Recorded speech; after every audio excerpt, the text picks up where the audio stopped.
شہر میں کچھ عورتیں آپس میں چرچا کرنے لگیں کہ عزیز کی بیوی اپنے غلام پر ڈورے ڈال رہی ہے، وہ اس کی محبت میں فریفتہ ہو گئی ہے۔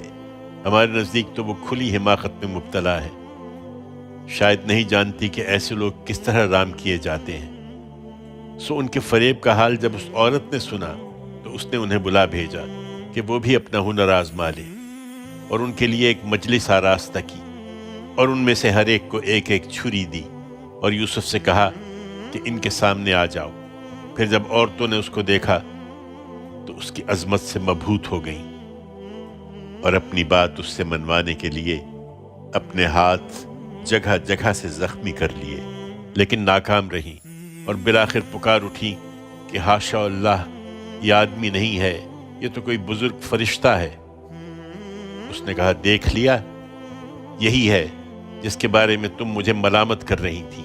بے شک میں نے اسے رجھانے کی کوشش کی تھی، مگر یہ بچ نکلا۔ تاہم میں جو کرنے کے لیے اسے کہہ رہی ہوں، اس نے اگر نہیں کیا تو ضرور قید کیا جائے گا اور ضرور ذلیل ہوگا۔ اس پر یوسف نے دعا کی کہ پروردگار، قید خانہ مجھے اس چیز سے زیادہ پسند ہے جس کی یہ مجھے دعوت دے رہی ہیں۔